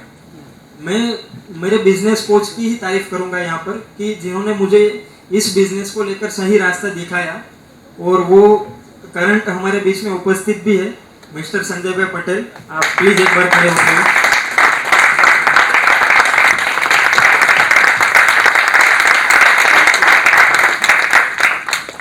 अगर आप मुझे पूछोगे कि डेली गाइडलाइन में भी वो मुझे गाइड करते रहते हैं। अभी 2 दिन पहले की बात है कि एक मैंने स्टोरी रख दी थी अपने सोशल मीडिया पे, जहाँ पे मैंने डायरेक्ट कम्युनिकेट किया था। जो मैंने डिफरेंस आपको बोला ना कि इंफॉर्मेशन देना या फिर डायरेक्ट सेलिंग की बात करना, तो वहाँ पे मैंने डायरेक्ट सेलिंग की बात कर दी थी, तो वहाँ पे मुझे गाइडेंस मिला कि ऐसा नहीं करना है, आप सिर्फ इन्फॉर्मेशन दो, जिसको लेना होगा वो लेगा। तो मेरे साथ में एक्सपीरियंस लोग जुड़े हुए हैं, जिसकी वजह से मैं रास्ता भटक नहीं रहा हूँ और फटाफट आगे बढ़ रहा हूँ।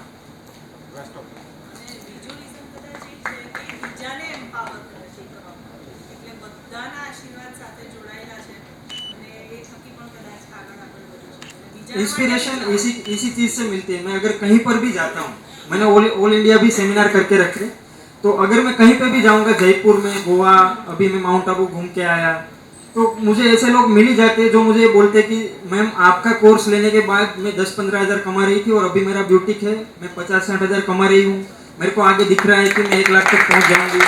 तो इससे जो इंस्पिरेशन मिलती है ना, उसके सामने आप पैसा कमा लो कितना भी, वो फिर जस्टिफाई नहीं है। वहाँ से क्वेश्चन है, white T shirt, mic. Sir, can you please throw some light on the finances of social media? How do you calculate the ROI and how do you define the success for your campaigns? आपकी definition उनका सवाल मैं थोड़ा आसान कर देता हूँ कि शुरू में जब आपने ये सोशल मीडिया स्टार्ट किया तो उस टाइम पे कितना इन्वेस्टमेंट करना पड़ा सोशल मीडिया को स्टार्ट करने में, और फिर बाद में कैसे कैसे जर्नी आपकी इन्वेस्टमेंट पार्ट में गई, वो बताइए। सोशल मीडिया पे मैंने बहुत ही कम एड्स रन किए हैं। मैंने एड्स रन नहीं किए, मैं कैंपेन रन नहीं करता हूँ। मेरा जो भी बिजनेस है पूरा ऑर्गेनिक है। इनिशियल स्टेज पे मैं एड्स रन करता था 2-5 हज़ार के, और वो भी उससे ज़्यादा नहीं। मान लो कोई वर्कशॉप आ रहा है या फिर कुछ भी है नहीं आने वाला, तो टारगेटेड ऑडियंस है, उसको रीच करके सोशल मीडिया, मतलब आप इंस्टाग्राम समझोगे तो इंस्टाग्राम पे नॉर्मल बूस्टिंग का ऑप्शन रहता है, वहीं से मैंने बूस्ट किया है ऐड, वहीं से ऑडियंस सिलेक्ट किए, वहीं से मैंने इंटरेस्ट सिलेक्ट किए हैं एंड वहीं से बजट सिलेक्ट किया है। मैंने कोई इन डेप्थ कभी कैंपेन नहीं किया है रन। मेरा हमेशा से मानना रहा है कि अगर आप ऐसा कंटेंट बनाओगे जो सामने वाले को सामने वाले के लिए काम का है, तो वो आपको फॉलो करके जाएगा, और अगर उसने फॉलो किया तो उसकी जितनी कम्युनिटी है उसको दिखेगा, फिर उसमें से जिसके काम का होगा वो ले लेगा। एड्स रन एड्स रन करने पे होता क्या है, एड्स रन करने पे मान लो आप किसी टारगेटेड ऑडियंस को 5 बार 10 बार हिट कर रहे हो एक ही एड, तो वो ले तो लेगा, लेकिन फिर आप ये समझो कि अगर उसने इन्फ्लुएंस में आकर के लिया है, उसके काम का नहीं था, तो फिर वो आपको बहुत ही दिक्कत करेगा। जैसे मैं आपको एक एग्जांपल देता हूँ कि हमारे पिछले वाले कोर्स में है ना, मैंने 15 हज़ार के एड रन किए थे, जिसकी वजह से एक दिल्ली वाला स्टूडेंट आ गया था हमारे बीच में। तो वो उसका क्या था, वो इन्फ्लुएंस होके आ गया, उसने कोर्स की एड देख ली और वो आ गया। तो पूरा कोर्स उसने हमको परेशान किया है कि आपके एड देख के मैंने कोर्स तो ले लिया, लेकिन उसमें मेरे को ये समझ में नहीं आ रहा है, वो समझ में नहीं आ रहा है। ऐसा हो भी इसलिए रहा था कि उसका बेसिक फंडामेंटल क्लियर नहीं था, और उसको डायरेक्ट ब्लाउज, कुर्ती, लहंगा सब कुछ सीखना था, तो वो पॉसिबल नहीं था। एड्स रन करने से आपको ऑडियंस मिल जाएगी, पैसा भी मिल जाएगा, लेकिन आप ये समझो कि अगर आपका मिशन ये है कि आपको बिजनेस में एथिकल वे पे चलना है, ऑर्गेनिक चलना है, तो वो नहीं हो पाएगा। तो मैं उसमें नहीं मानता हूँ। मैं ये नहीं बोल रहा हूँ कि नहीं ही करना चाहिए, एड्स रन करना चाहिए, डेफिनेटली करना चाहिए, हमें नई ऑडियंस तक रीच आउट करना चाहिए, उन तक पहुँचना ही चाहिए, लेकिन इतना भी नहीं कि आप उसको बार बार हिट करो। आप एड्स का बजट ही, जैसे मैं जयपुर वाला एग्जाम्पल दे रहा था ना कि वहाँ की मेरी एक एजेंसी से मीटिंग हुई, तो उससे मेरे को पता चला कि जो ये कोर्स वाली इंडस्ट्री है ना, उसमें 99 वाले कोर्स का कॉस्टिंग सिर्फ एड का 299 होता है। अगर एक कन्वर्जन लाने पे आप, मतलब एक कन्वर्जन लाने पे किसी एक को आप अगर एनरोल करवा रहे हो 99 पे, तो उसके पीछे 299 का लोग खर्चा करते हैं। बिजनेस वाली कम्युनिटी में तो ज़्यादा, मतलब ये स्टिचिंग तो ठीक है, मेरा एक ऐसा यूनिक प्लेटफॉर्म है कि मेरा कंपटीशन नहीं है, चलो तो वो समझ सकते हैं, लेकिन ऐसे जितने लोग हैं जो बिजनेस के ऊपर नॉलेज दे रहे हैं, वहाँ पे 99 वाले कोर्स का ROI, मतलब उसका इन्वेस्टमेंट 299 है, बाकी के खर्चे तो अलग। तो फनल के तीसरे स्टेप में पहुँचते पहुँचते उसका प्रॉफिट जनरेट होता है, पहले दूसरे में उसका प्रॉफिट ही नहीं है। तो मैं ये समझता हूँ कि ऐसा बिजनेस करने का क्या सेंस बनता है, वो गलत है मेरे हिसाब से। बहुत अच्छा आंसर दिया है। मुझे लगता है कि बहुत क्लियर है कि ऑर्गेनिक और पेड के बीच का जो डिफरेंस है वो मोहित ने बहुत अच्छे से समझाया। टाइम को देखते हुए एक या दो और क्वेश्चंस हम लेंगे। जी सर प्लीज।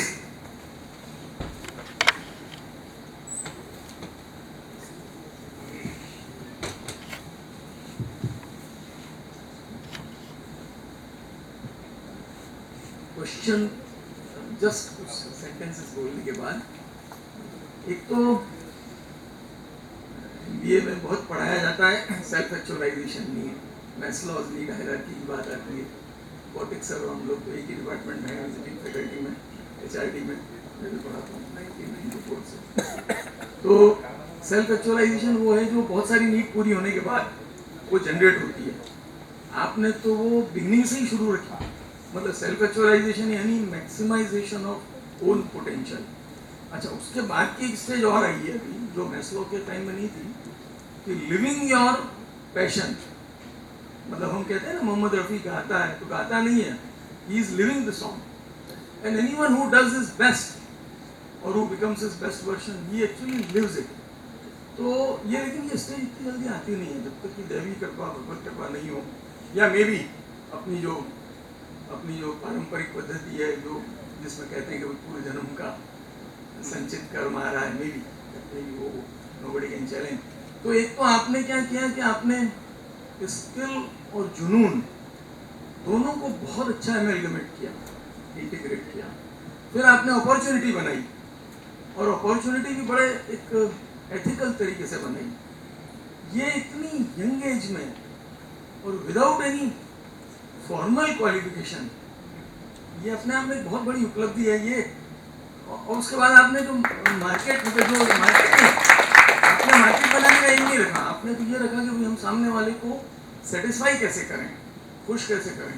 आज HR में हम लोग तो इसी पे फोकस करते हैं, और आपने जो मिशन विजन वैल्यूज़ की बात करी है तो मेन चीज़ है बेसिकली कि ये अगर कोई समझ ले किसी कंपनी के बारे में और उसी पे फोकस करे तो वो उसके इंटरव्यू में रिजेक्ट ही नहीं होता है। This what you have been talking all the way. तो ये आपके, मेरा एक ही प्रश्न है, मेरी एक जिज्ञासा है रादर, इतनी यंग एज में, I mean you are in a tender age actually, तो इतनी यंग एज में ये स्किल का एक्सेलेंस, स्किल को जुनून बनाना और उतना डिवोशन आना, और ये मतलब कोई बॉदर ही नहीं किया आपने कि भाई एजुकेशन साइड में, एंड यू हैव अचीव्ड। ये तो लोग 50-55 में भी अचीव नहीं कर पाते हैं, तो आपने इतनी जल्दी अचीव किया। आप तो आगे तो बहुत अच्छा भविष्य है डेफिनेटली, ईश्वर से प्रार्थना यही है अच्छी राह पे चलें। सबसे पहले तो यह है कि एजुकेशन में ये समझता हूँ कि हम जो सोचते हैं ना कि कॉलेज या यूनिवर्सिटी से, तो ऐसा बिल्कुल नहीं है। ये मेरे को 10वीं के बाद तुरंत ही समझ में आ गया था कि जो भी सीखना है करना है बिजनेस में, उसका प्रैक्टिकल नॉलेज होना ज़रूरी है, ना कि रादर देन आप कॉलेज करो या फिर बिजनेस MBA करो, उससे नहीं होगा, प्रैक्टिकल नॉलेज से ही होगा। तो 10th के बाद मैंने स्टार्ट कर दिया था कि मैं मैंने डिफरेंट जॉब्स किए, मैंने पैम्पलेट बांटने से लेकर के बहुत सारे काम किए। तो मेरे को इतना क्लियर था कि मेरे को लाइफ में क्या करना है। दोस्तों से इन्फ्लुएंस होकर के मैंने BCom लिया था, लेकिन 2 साल वहाँ पर भी मैंने अलग अलग जॉब करके मेरे को ये समझ में आ गया। जब मैं एक एग्जांपल लेता हूँ, ब्लड बैंक में मैं था ना, तो मेरा ये शेड्यूल था कि सुबह 8 से 11 मेरी कॉलेज थी, उसके बाद दोपहर 1 से 5 में एयरटेल में जॉब करता था, शाम को 5 से 7 में सिलाई काम सीखता था, और रात को 8 से सुबह 8 में वापस ब्लड बैंक में जॉब करता था। और ब्लड बैंक से सुबह में वहीं से कपड़े चेंज करके मैं सुबह कॉलेज निकल जाता था। ये मेरा पूरे दिन का रूटीन था। तो ये करते हुए मेरे को 3-4 घंटे का सोने का टाइम मिलता था।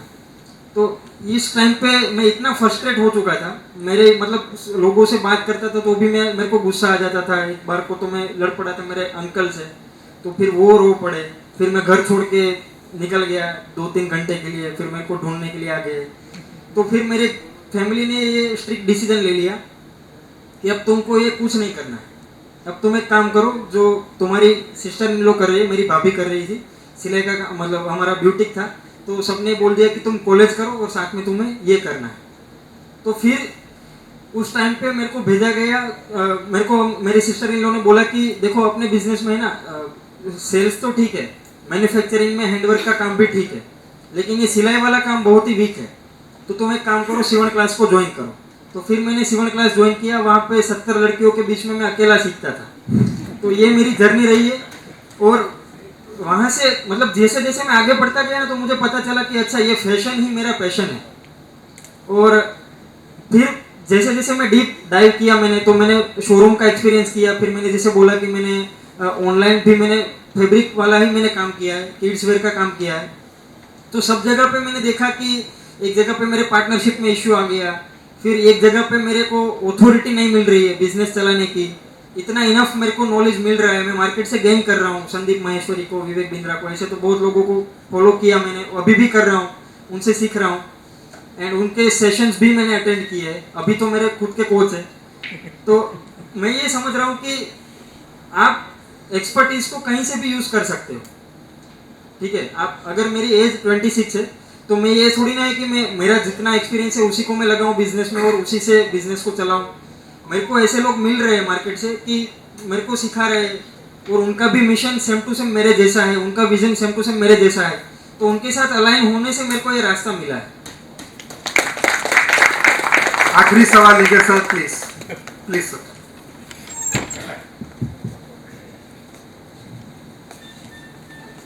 बड़ा लंबा क्वेश्चन है।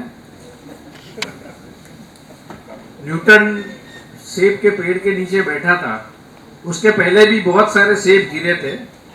न्यूटन ने सिर्फ उस पर अमल किया और ग्रेविटी के लॉ ढूंढे। तो सोशल मीडिया तो 10, 15, 20 साल से चल रहा है, हजारों, लाखों, करोड़ों लोग उसका इस्तेमाल करते हैं, लेकिन आपने जो इफेक्टिव किया है, हाउ?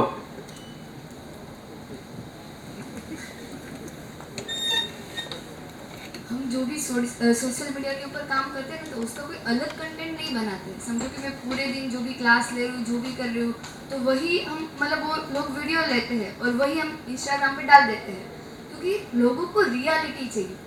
मतलब हम जो कर रहे हो, क्योंकि हमें ऐसे देखो कि जब भी मैं छोटी थी तब से मैंने वो सीखा है कि हम सामने बात करते हैं तो अलग होती है, जब वो चले जाते हैं तो उसके पीछे कुछ अलग बात होती है। तो वो डिफरेंस है, अगर वो हमें समझ में आ गए, उसी के ऊपर हम काम करेंगे तो मतलब हम जल्दी ग्रो कर सकते हैं।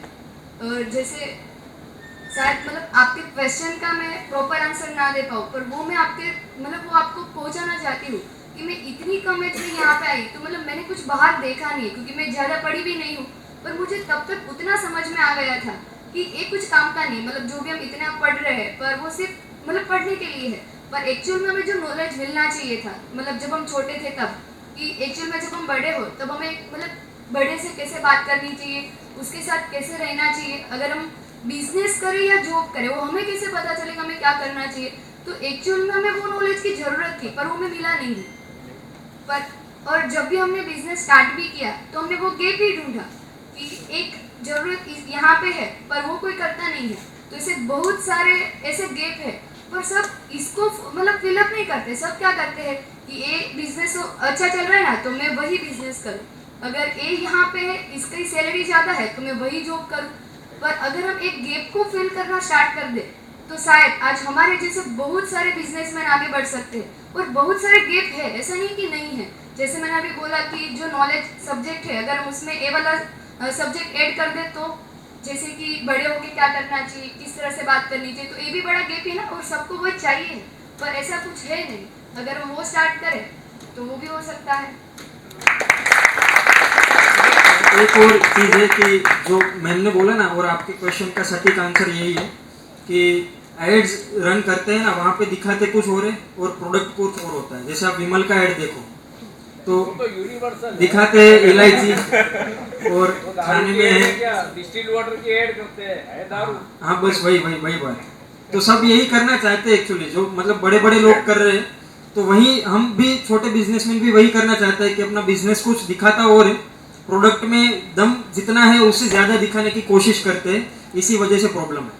बाकी अपने टारगेटेड ऑडियंस को अगर हम टारगेट करें तो ऐसे लोग भी हैं जो हमारी प्रोडक्ट में जितना दम है उतने के लिए ही वो सफिशिएंट है, उसको ज़्यादा ना चाहिए ना कम चाहिए। ऐसे लोग हैं, उसी को टारगेट करना है और उसी को बेचना है, तो कोई दिक्कत नहीं है। आई थिंक सर इनको अगर आप उनके 3 चीज़ों में ऑब्जर्व कर चुका हूँ, ये जो यहाँ दिखे हैं शार्क टैंक भी वो वहीं दिखेंगे। आप इनके कंटेंट देखेंगे, सर्विस सेक्टर में सबसे ज़्यादा इंपॉर्टेंट होता है एप्लीकेशन को दिखाना। प्रोडक्ट में आप इजीली दिखा सकते हो, अगर आप इनके कंटेंट देखेंगे तो वो सर्विस में भी एप्लीकेशन दिखाते हैं जो लोगों का कन्विक्शन बहुत जल्दी क्रिएट कर रहा हो, और इससे इनका ग्रोथ काफ़ी अच्छा ऑर्गेनिकली हुआ है, ये मेरा ऑब्जर्वेशन रहा है। सो आई होप ये दोनों का आंसर्स आपको क्लैरिटी देंगे। जी सर, बहुत फास्ट प्लीज सर। ये कंक्लूडिंग क्वेश्चन होगा।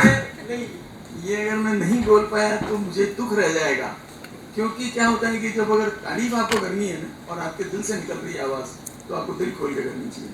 महात्मा गांधी ने बहुत साल पहले सत्य के मेरे प्रयोग लिखी थी किताब। आपने अभी जो जितने एक्सप्रेशंस आपके थे, उद्गार थे जो सुने हम लोगों ने, इसमें तो बहुत सारे सत्य के प्रयोग आपने बोल दिए।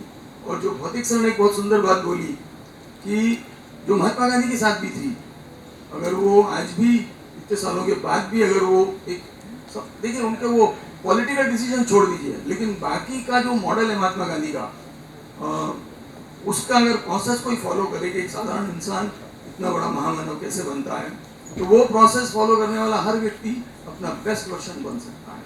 फॉरगेट अबाउट इस पॉलिटिकल डिस्क्लेमर से शुरू होगा वो। आपने वो सारे फॉलो कर लिए। आज मैं ये विश्वास रखता हूँ और ईश्वर से प्रार्थना करता हूँ कि आप बहुत अच्छे जा रहे हैं, और हो सकता है कि किसी दिन किसी फिल्म डायरेक्टर की नजर पड़े आपके ऊपर, तो आपके लाइफ में फिल्म भी बनेगी, और आपके ऊपर अगर आप खुद किताब नहीं लिखते हैं सत्य के मेरे प्रयोग, तो कोई दूसरा लिखेगा। Thank you so much sir, बहुत kind words. Jilpa ji please take over. Thank you so much. Thank you so much, Bodhik Bhai. Thank you so much, our speakers, and thank you for the wonderful audience. મને લાગે છે હજુ અમુક questions હશે, પણ આપણે સમયની મર્યાદાને ધ્યાનમાં રાખવી પડશે.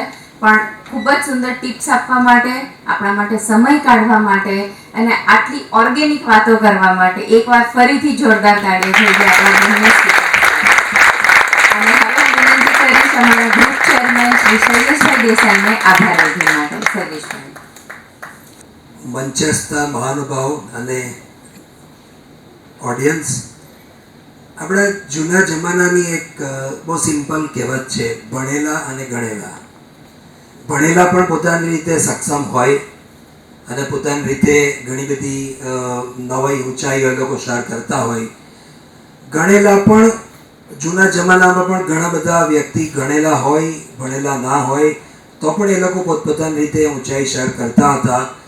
જેનો જીવન દાખલો આજના આપણા મુખ્ય વક્તા મોહિત સર, હું તો મોહિત સર જ કહીશ, મારે બહુ ગમે છે આ શબ્દ, અને પ્રિયા મેમ, એમણે જે ભણવાનું તો મહત્ત્વનું છે જ, પણ એમણે એ પણ સાબિત કર્યું કે ગણેલા અને હોય તો એ કેટલું મહત્ત્વનું છે. એને લઈને આજે આર્થિક ઉપાર્જનનું સાધન સોશિયલ મીડિયા, આમ તો જોવા જઈએ તો સોશિયલ મીડિયા તો બેઝિકલી છે ને દિમાગવાળા માણસોનું કન્ટેન્ટ છે, કે એ કન્ટેન્ટની અંદરથી પૈસા કમાવવા બહુ સહેલી વાત નથી. ખરેખર એ બહુ અઘરી વાત છે, કેમ કે એની અંદર ફોકસ રહેવું પડે. તમારું કન્ટેન્ટ એમણે કીધું એ મુજબ તમારે એવું હોવું જોઈએ કે જે લોકભોગ્ય હોવું જોઈએ, કે આજે જરૂરી છે કે આ રીતની વસ્તુ લોકોને જુએ છે. એ એમને ખબર હતી કે લોકોને શું જોઈએ છે. એ આ કન્ટેન્ટ એ એમની પાસે એ ઇન્વાઇબ હતું. એમાં એમણે એ સાબિત કરીને બતાવ્યું કે ગણેલા છે, એ લોકો બરાબર ગણેલા છે, અને એની જોડે 2.3 મિલિયન એમના ફોલોઅર્સ થવા એ બહુ સહેલી વાત નથી જ.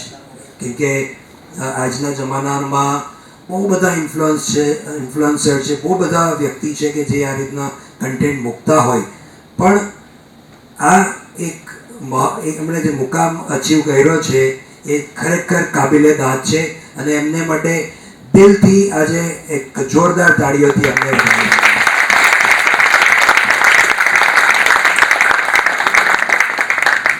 અને આજના કાર્યક્રમમાં હવે આપણે અંત તરફ જઈ રહ્યા છે. બેઝિકલી આપ સૌની હાજરી એ પણ એ બહુ મોટિવેટિંગ છે. આ ટાઈપના કાર્યક્રમની સિરીઝ અમે સ્ટાર્ટ કરી રહ્યા છીએ. એની આ પહેલો મણકો છે. આના પછીના ઘણા બધા આ ટાઈપના પ્રોગ્રામ્સ કરીશું. કંઈક નવો સબ્જેક્ટ લઈને આવીશું અને એમાં આપ સૌ ને આજથી જ આમંત્રણ છે, એટલે ભવિષ્યમાં પણ જ્યારે આવા પ્રોગ્રામ થાય તો એનો લાભ લેવા ચોક્કસ આવજો. અને હું દિલથી આભાર માનું છું આપણા મોહિત સર અને પ્રિયા મેમનો. એમણે એમનો વ્યસ્ત ટાઈમમાં આવીને આપણી પાસે આવ્યા અને એમનું જે પાથું હતું તે આપણી પાસે ખોલ્યું અને એમાંથી કદાચ આની અંદરથી એક વ્યક્તિ પણ જો સ્પાર્ક લઈને જાય અને એની અંદરથી આગળ આવશે ને તો આપણો આ કાર્યક્રમ સફળ થઈ જશે. અને જોડે અમારા કાર્યક્રમની જે નીમ છે, બેઝિકલી અમે તો અહીંયા આવીને બ્લા કરી દઈએ, પણ આખો કાર્યક્રમ અમારો સ્ટાફ મેમ્બર્સ છે એ આ બધું આયોજન કરતા હોય છે. તો અમારા સ્ટાફ મેમ્બર્સ માટે એક જોરદાર તાળી આપો. યુથ વિંગ કમિટીના ચેરમેન કે જેમણે આ પ્રોગ્રામને ઇન્વાઇટ કર્યો, કે અમારી આજથી લગભગ 15 દિવસ પહેલાંની મિટિંગ હતી ને તે ટાઈમે એમણે કીધું કે ભાઈ આપણે કંઈક યુથને સ્પર્શે, કે જે આજનો કન્ટેન્ટ આજની તારીખમાં એવો હોય કે જેને લઈને લોકો ઇન્ફ્લુઅન્સ થાય, તો એના માટેનો પ્રોગ્રામ કરવો છે. તો રિંકલબેન જરીવાલા, ડૉક્ટર રિંકલબેન જરીવાલા, એમણે આ પ્રોગ્રામ અને એની જોડે જે આ પ્રોગ્રામના જનક છે તે વિજયભાઈ રાદડિયા, એમણે આ પ્રોગ્રામમાં હતા, એમના માટે પણ આપણે ખૂબ ખૂબ અભિનંદન. અને આજના પ્રોગ્રામના એમઓસી આપણા જિલ્પાબેન શેઠ, એ પણ એક સારા વક્તા છે અને એમને સાંભળવાની ખરેખર મજા આવે એ રીતે થેન્ક યુ જિલ્પાબેન. અને જોડે ભૌતિકભાઈ શેઠ, એ અમારા ડિજિટલ કમિટીના ચેરમેન છે. આપનો બી ખૂબ ખૂબ આભાર. Thank you very much. Thank you.